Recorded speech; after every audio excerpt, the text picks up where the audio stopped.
Hello students, आप पढ़ रहे हैं जैव विविधता एवं संरक्षण के बारे में। पहली हेडिंग है इसकी जैव विविधता।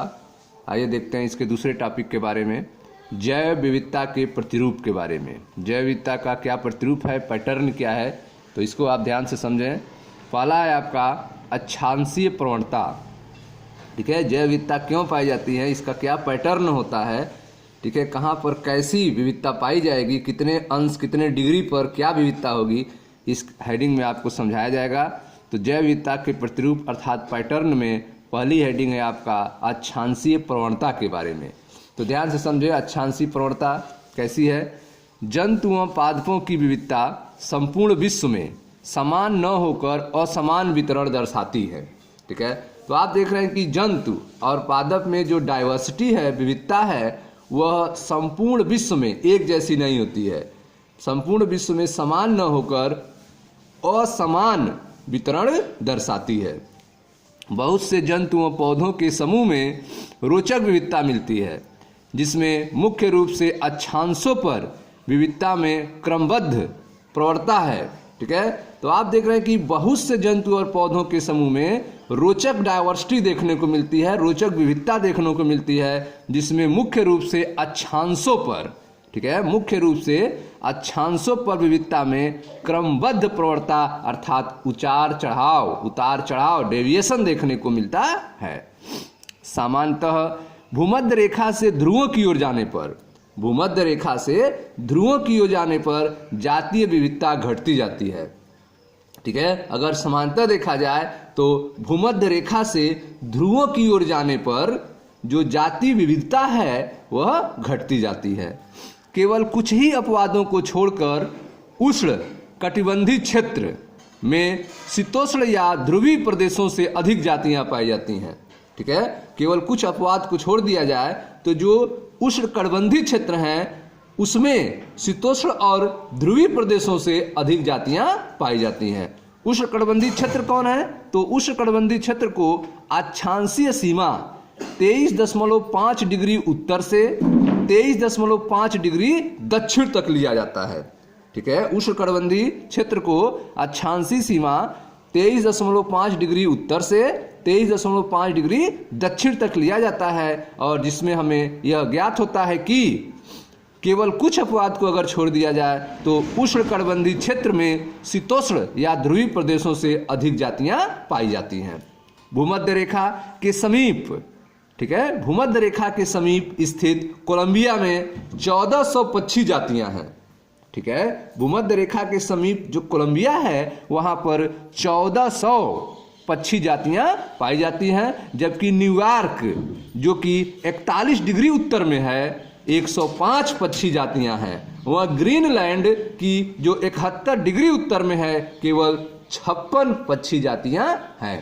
ठीक है, तो इस तरह से आप देख रहे हैं कि जो भूमध्य रेखा के समीप है वहां पर पक्षियों की जातियां ज़्यादा पाई जा रही हैं, और जैसे जैसे हम दूर हट रहे हैं पक्षियों की जातियां कम हो रही हैं। तो भूमध्य रेखा के समीप स्थित कोलंबिया में 1400 पक्षी जातियां हैं, जबकि न्यूयॉर्क जो कि 41 डिग्री उत्तर में है 105 पक्षी जातियां हैं, और ग्रीनलैंड जो कि 71 डिग्री उत्तर में है केवल 56 पक्षी जातियां हैं। आइए भारत की बात करते हैं। भारत में जिसका अधिकतर भूभाग उष्ण कटिबंधीय क्षेत्र में है, ठीक है, भारत का अधिकतर भूभाग जो है वह उष्ण कटिबंधीय क्षेत्र में है। भारत में जिसका अधिकतर भूभाग उष्ण कटिबंधीय क्षेत्र में है 1200 से अधिक पक्षी जातियां हैं। ठीक है, तो भारत में आप देख रहे हैं कि जो 1200 से अधिक पक्षी की जातियां पाई जाती हैं। भारत में जिसका अधिकतर भूभाग जो है उष्ण कटिबंध क्षेत्र में है, यहाँ 1200 से भी अधिक पक्षी जातियां हैं। इक्वाडोर, इक्वाडोर के उष्ण कटिबंध के वन क्षेत्र में, इक्वाडोर के उष्ण कटिबंध के वन क्षेत्र में जैसे कि इक्वाडोर संवहनी पौधों की जातियां यूएसए के मध्य पश्चिम में स्थित शीतोष्ण क्षेत्र के वनों से 10 गुना अधिक है। ठीक है, तो आप देख रहे हैं कि इक्वाडोर में संवहनी पौधों की जातियां जो हैं वह यूएसए के मध्य पश्चिम में स्थित शीतोष्ण क्षेत्र वन से 10 गुना अधिक है। इक्वाडोर के उष्णकटिबंध के वन क्षेत्र में, जैसे कि इक्वाडोर संवहनी पौधों की जो जातियां हैं वह यूएसए के मध्य पश्चिम में स्थित शीतोष्ण के वनों से 10 गुना अधिक हैं। दक्षिण अमेरिका के अमेजन उष्णकटिबंध वनों की जैव विविधता पृथ्वी पर सबसे अधिक है। तो दक्षिण अमेरिका का जो अमेजन है वहां पर उष्णकटिबंध वर्षा वनों की जैव विविधता पृथ्वी पर सबसे अधिक है। ठीक है, तो पृथ्वी पर जैव विविधता सबसे अधिक कहां पाई जाती है? दक्षिण अमेरिका के अमेजन में पाई जाती है। दक्षिण अमेरिका के अमेजन उष्णकटिबंध वर्षा वनों की जैव विविधता पृथ्वी पर सबसे अधिक है। यहाँ पर 40,000 पादप जातियां, 3,000 मत्स्य, 1,300 पक्षी, 427 स्तनधारी, 427 उभयचर, 378 सरीसृप तथा 1,25,000 से अधिक अकशेरुकी जातियों का आवास है, हैबिटेट है। ठीक है, तो आप देख रहे हैं कि दक्षिण अमेरिका के अमेजन उष्णकटिबंध वर्षा वनों की जैव विविधता पृथ्वी पर सबसे अधिक है। यहाँ पर 40,000 पादप जातियां हैं, 3,000 मत्स्य जातियां हैं, 1,300 पक्षी की जातियां हैं, 427 स्तनधारियां हैं, 427 उभयचर हैं, 378 सरीसृप की जातियां हैं तथा 1,25,000 से अधिक अकशेरुकी जातियों का आवास है। वैज्ञानिकों का अनुमान है कि इन वर्षा वनों में, ठीक है, वैज्ञानिकों का अनुमान है कि इन वर्षा वनों में अभी भी कम से कम 2 लाख कीट जातियों की खोज तथा पहचान शेष है। ठीक है, तो आप देख रहे हैं कि वैज्ञानिक जो हैं अभी अनुमान लगा रहे हैं कि अमेजन के वर्षा वनों में अभी भी कम से कम 2 लाख कीट जातियों की खोज और पहचान शेष है। ठीक है, आगे देखें ध्यान से।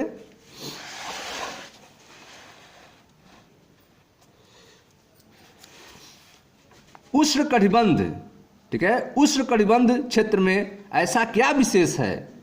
उष्णकटिबंध क्षेत्र में ऐसा क्या विशेष है जिसके कारण उसमें सबसे अधिक जैव विविधता है? ठीक है, अभी तक आपने देखा कि जो उष्णकटिबंध एरिया है वहां पर सबसे ज्यादा डाइवर्सिटी पाई जा रही है, जैव विविधता पाई जा रही है। ठीक है, तो आइए इस प्रश्न का आंसर देखते हैं कि उष्णकटिबंध क्षेत्र में ऐसी क्या विशेषता है जिसके कारण उसमें सबसे अधिक जैव विविधता होती है। पारिस्थितिक और जैव विकासविद ने बहुत सी परिकल्पनाएं की हैं जिनमें से कुछ निम्न हैं। ठीक है, तो जो पारिस्थितिक और जैव विकासविद हैं उन्होंने बहुत सी परिकल्पनाएं दी हैं जिसके कारण जो है यह बताया गया है कि उष्णकटिबंध क्षेत्र में विशेषताओं के बारे में जिसके कारण वहां पर सबसे अधिक जैव विविधता पाई जाती है। तो आइए उनमें कुछ मुख्य निम्न बिंदुओं को देखते हैं। पहला जो बात कहा है पारिस्थितिकविद और जैव विकासविद ने, उन्होंने बताया कि जाति उद्भवन, ठीक है, स्पेसिएशन आमतौर पर समय का कार्य होता है। जो जाति का उत्पत्ति होना है, जाति उद्भवन जो है स्पेसिएशन, यह आमतौर पर समय का कार्य है। शीतोष्ण क्षेत्र में प्राचीन समय से बार बार हिमनदन ग्लेशिएशन होता रहा है, जबकि उष्णकटिबंध क्षेत्र लाखों वर्षों से अपेक्षाकृत आबादित रहा है। ठीक है, तो इसमें बताया गया है कि जो जाति उद्भवन है वह आमतौर पर समय का कार्य होता है और जो शीतोष्ण क्षेत्र हैं वहाँ पे प्राचीन समय से बार बार जो है हिमनदन होता है, ग्लेशिएशन होता है, जिसके कारण वहाँ पे जातियों की उत्पत्ति नहीं हो पाती है। जबकि जो उष्णकटिबंध क्षेत्र है वहाँ लाखों वर्षों से अपेक्षाकृत आबादित रहा है, वहाँ पे डिस्टरबेंस नहीं रहा है। इसी कारण से जाति विकास और विविधता के लिए बहुत समय मिला है। ठीक है, तो वैज्ञानिकों ने बताया कि शीतोष्ण क्षेत्र में, ठीक है, हिमनदन के कारण, ग्लेशिएशन के कारण वहाँ पे समय नहीं मिल पाया, जिससे जातीय विकास नहीं हो पाया। जबकि उष्णकटिबंध क्षेत्र में लाखों वर्षों में, ठीक है, आबादित रहा, डिस्टरबेंस नहीं रहा, जिसके कारण वहाँ पर जाति का विकास हुआ है और विविधता जो है ज़्यादा देखने को मिलती है। दूसरी जो बातें कही गई कि वैज्ञानिकों के द्वारा उष्णकटिबंध पर्यावरण शीतोष्ण पर्यावरण से भिन्न है तथा कम मौसमीय परिवर्तन दर्शाता है। ठीक है, जो उष्णकटिबंध पर्यावरण है वह शीतोष्ण पर्यावरण से भिन्न होता है और यहाँ पर कम मौसमी परिवर्तन दर्शाता है। यह स्थिर पर्यावरण निकेत विशिष्टीकरण, ठीक है, को प्रोत्साहित करता है। जो उष्णकटिबंध है वहाँ पर स्थिर पर्यावरण निकेत विशिष्टीकरण, ठीक है, निक स्पेशलाइजेशन को प्रोत्साहित करता है रहा है, जिसकी वजह से अधिकाधिक जाति विविधता हुई है।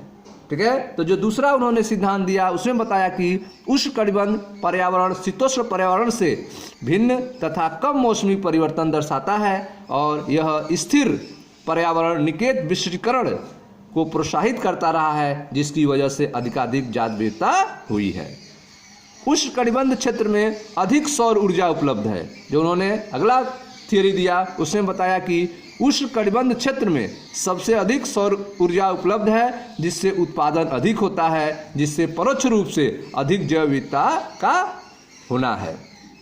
ठीक है, उष्णकटिबंध क्षेत्र में अधिक सौर ऊर्जा उपलब्ध है, जिससे अधिक उत्पादन होता है, ठीक है, जिससे परोक्ष रूप से अधिक जैव विविधता पाई जाती है।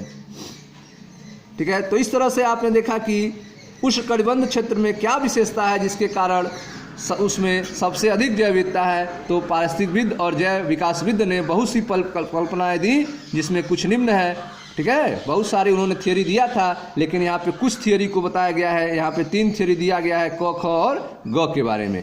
क में आपको बताया गया कि जो जाति उद्भवन है आमतौर पर समय का कार्य होता है, और शीतोष्ण क्षेत्र में प्राचीन समय से बार बार जो है ग्लेशिएशन होता रहा है, जबकि उष्णकटिबंध क्षेत्र लाखों वर्षों से अपेक्षाकृत अबाधित रहा है, अनडिस्टर्बेंस रहा है। इसी कारण जो है जाति विकास और विविधता के लिए यहाँ पर बहुत समय मिला है।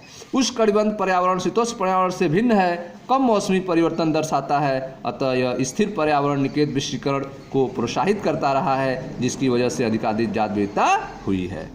उष्णकटिबंध क्षेत्र में अधिक सौर ऊर्जा उपलब्ध है, जिससे उत्पादन अधिक होता है, जिससे परोक्ष रूप से अधिक जैव विविधता का होना है। ठीक है, अब आइए ख देखते हैं जातीय क्षेत्र संबंध के बारे में। तो जातीय क्षेत्र संबंध क्या होता है, इसको आप ध्यान से समझें। जर्मनी के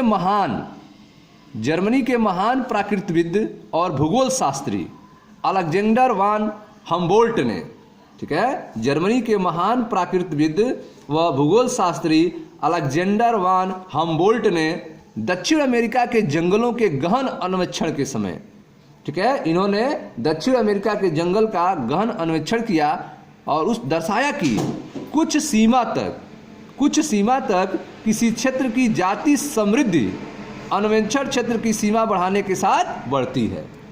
ठीक है, जर्मनी के महान प्राकृतविद और भूगोल शास्त्री अलेक्जेंडर वान हम्बोल्ट ने दक्षिण अमेरिका के जंगलों के गहन अन्वेषण के समय यह दर्शाया कि कुछ सीमा तक किसी क्षेत्र की जाति समृद्धि,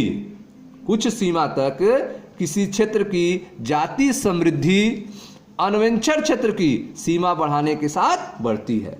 तो अन्वेषण क्षेत्र की सीमा जैसे जैसे बढ़ेगी उस क्षेत्र की जाति समृद्धि भी बढ़ेगी।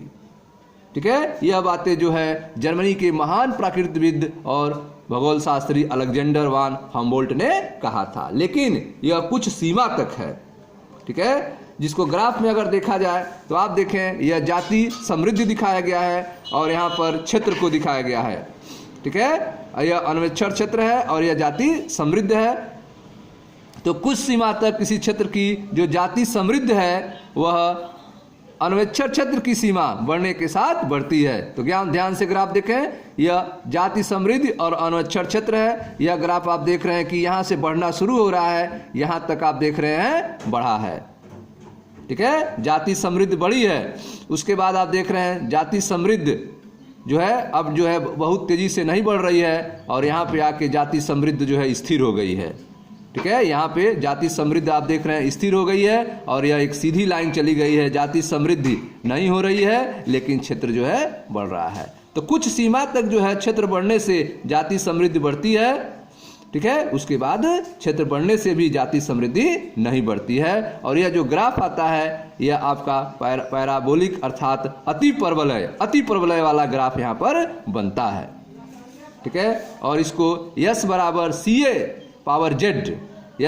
CA पावर Z से रिप्रेजेंट किया जाता है। देखें ध्यान से, जर्मनी के महान प्राकृतविद और भूगोल शास्त्री अलेक्जेंडर वान हम्बोल्ट ने दक्षिण अमेरिका के जंगलों के गहन अन्वेषण के समय दर्शाया कि कुछ सीमा तक किसी क्षेत्र की जाति समृद्धि अन्वेषण क्षेत्र की सीमा बढ़ाने पर बढ़ती है, क्षेत्र की सीमा बढ़ाने के साथ बढ़ती है। वास्तव में जाति समृद्धि और वर्गकों की व्यापक किस्मों के क्षेत्र के बीच संबंध आयताकार अति परवलय होता है। ठीक है, तो जाति समृद्धि और वर्गकों कि व्यापक किस्मों के क्षेत्र के बीच अगर संबंध देखा जाए तो वह क्या होता है, आयताकार अधिपरवलय होता है, रेक्टेंगुलर हाइपरबोल होता है। जो इस ग्राफ में आप देख रहे हैं यह आपका रेक्टेंगुलर हाइपरबोल है जो जाति समृद्धि और क्षेत्र के बीच में दिखाया गया है। ठीक है, वास्तव में जाति समृद्धि और वर्गों में कौन कौन है, अनावृतबीजी पादप हैं, पक्षी हैं, चमगादड़ है और लवणजलीय मछलियां हैं। ठीक है, जाति समृद्धि और वर्गों की व्यापक किस्मों के क्षेत्र के बीच संबंध जो है आयताकार अति परवलय होता है। लघुगणक पैमाने पर यह संबंध एक सीधी रेखा दर्शाता है। ठीक है, अगर लघुगणक पैमाने पर देखा जाए तो यह जो संबंध S बराबर CA⁻Z है, इसको लघुगणक पैमाने पर अगर देखेंगे तो यह एक सीधी रेखा दिखाएगा, अर्थात रेक्टेंगुलर हाइपरबोल जो है वह एक सीधी रेखा में चेंज हो जाएगा। तो यह देखें यहाँ पर, यह है आपका लाग पैमाना जिस पर आप देख रहे हैं S बराबर CA⁻Z को लाग कर दिया गया। तो यह S है, इसका लाग ले लेंगे आप तो लाग S हो जाएगा, और CA⁻Z है, इसका लाग लेंगे तो लाग M इंटू N, तो लाग M प्लस लाग N हो जाता है, तो लाग C प्लस लाग A⁻Z हो जाएगा। ठीक है, तो लाग A⁻Z पे फिर फार्मूला लगेगा, लाग X पावर N बराबर लाग N लाग X, लाग X पावर N बराबर N लाग X, तो N जो है Z है तो ये Z लाग A हो जाएगा। तो यह आपका जो हो जाएगा लाग S बराबर लाग C प्लस Z लाग A। ठीक है, और जो ग्राफ होगा वो एक सीधी लाइन होगी। ठीक है, देखिए ध्यान से, कुछ सीमा तक किसी क्षेत्र की जाति समृद्धि अन्वेषण क्षेत्र की सीमा बढ़ाने के साथ बढ़ती है। वास्तव में जाति समृद्धि और वर्गों की व्यापक किस्मों के क्षेत्र के बीच संबंध जो है वह आयताकार अतिपरवलय होता है।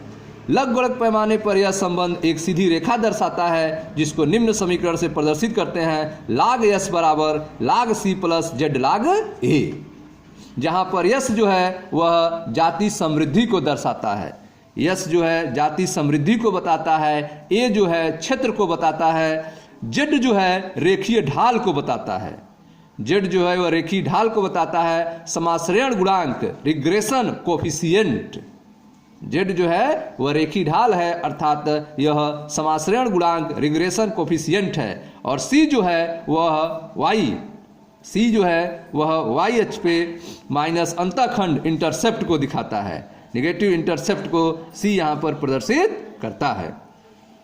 ठीक है, अब यह जो आपका नेगेटिव अंतःखंड है, इंटरसेप्ट जो है सी की वैल्यू यह हमें क्या बताती है। ठीक है, जेड की वैल्यू जो है, एस की वैल्यू, ए की वैल्यू आपने देखा क्या क्या बताता है। पारिस्थितिक वैज्ञानिकों ने बताया कि, ठीक है, पारिस्थितिक वैज्ञानिकों ने बताया कि जेड का मान अर्थात रेखीय ढाल, ठीक है, जेड का मान 0.1 से 0.2 परास में होता है। जो रेखीय ढाल है अर्थात समाश्रयण गुणांक रिग्रेशन कोफिशिएंट जो है उसका मान जो है 0.1 से 0.2 परास में होता है। भले ही वर्की समूह अथवा क्षेत्र, ठीक है, कुछ भी हो, भले ही वर्की समूह अथवा क्षेत्र कुछ भी हो, हमेशा पारिस्थितिक वैज्ञानिकों ने बताया कि जेड का मान जो होता है वह 0.1 से 0.2 परास में होता है। ठीक है, भले ही वर्की क्षेत्र अथवा क्षेत्र, ठीक है, वर्की समूह अथवा क्षेत्र जैसे कि ब्रिटेन के पादप हों, चाहे कैलिफोर्निया के पक्षी या न्यूयॉर्क के मोलस्क, कुछ भी हो, जेड का मान जो है वह 0.1 से 0.2 परास में होता है। समाश्रयण रेखा, समाश्रयण रेखा अर्थात regression coefficient Z, regression line की ढलान जो है आश्चर्यजनक रूप से एक जैसी होती है। ठीक है, समाश्रयण रेखा रिग्रेशन लाइन की ढलान आश्चर्यजनक रूप से एक जैसी होती है। लेकिन यदि हम किसी बड़े समूह, ठीक है, यदि हम किसी बड़े समूह जैसे कि संपूर्ण महाद्वीप, ठीक है, यदि हम किसी बड़े समूह जैसे कि संपूर्ण महाद्वीप के जातीय क्षेत्र संबंध का विश्लेषण करते हैं तब ज्ञात होता है कि समाश्रयण रेखा का ढलान तीव्र रूप से तिरछी खड़ी है। ठीक है, यदि हम किसी बड़े समूह जैसे कि संपूर्ण महाद्वीप के जातीय क्षेत्र संबंध का विश्लेषण करते हैं, तब ज्ञात होता है कि समाश्रयण रेखा का जो ढलान है वह तीव्र रूप से तिरछी खड़ी है, जहां पर z का मान परास 0.6 से 1.2 के बीच में आता है। z का मान 0.6 से 1.2 के बीच में आता है। जैसे उदाहरण देखें ध्यान से, उदाहरण के रूप में विभिन्न महाद्वीपों के उष्णकटिबंध वनों के फलाहारी पक्षी तथा स्तनधारियों की रेखा का ढलान 1.15 है। ठीक है, इस संदर्भ में तिरछी खड़ी लाइन का क्या अर्थ है? तो आप देख रहे हैं यहाँ पर जो ढलान है वह काफ़ी अधिक बता रहा है। ठीक है, यहाँ पर ढलान जो है तिरछी लाइन होगी। ठीक है, तो विभिन्न महाद्वीप के उष्णकटिबंध वनों के, विभिन्न महाद्वीपों के उष्णकटिबंध वनों के फलाहारी पक्षी तथा स्तनधारियों का रेखा का ढलान जो होता है वह कितना आता है? 1.15 आता है। ठीक है स्टूडेंट्स, तो इसमें आपने देखा है कि यह आपका एक ग्राफ दिया गया था जो जातीय और संबंध को प्रदर्शन करता है। जातीय संबंध का प्रदर्शन है जिसमें लाग पैमाने पर संबंध रेखी हो जाते हैं। ठीक है, जातीय संबंध को दिखाया गया है क्षेत्र के रिस्पेक्ट में, और लाग पैमाने पर यह संबंध जो होता है वह रेखी हो जाता है। और आप देख रहे हैं इसमें वाई अक्ष पे जो है जातीय समृद्धि को लिया गया है और एक्स अक्ष पे क्षेत्र को लिया गया है। ठीक है, जब इसमें ग्राफ प्लाट किया जाता है तो यह एक अति परवलय आता है, आयताकार अति परवलय आता है, जिसको s बराबर c⁴ से दिखाते हैं। ठीक है, जब इसका लघुगणक लेते हैं तो यह एक सीधी लाइन आती है। ठीक है, तो यह log s बराबर log c + z log a हो जाता है। ठीक है, तो यह था आपका जातीय क्षेत्र संबंध के बारे में। मिलते हैं नेक्स्ट वीडियो में जिसमें हम लोग पढ़ेंगे जातीय विविधता का पारितंत्र में महत्व के बारे में। थैंक यू स्टूडेंट्स, मैं मनीष गुप्ता अपने चैनल में आपका स्वागत करता हूं। वीडियो को आप लाइक करें, शेयर करें, चैनल को सब्सक्राइब करें। धन्यवाद।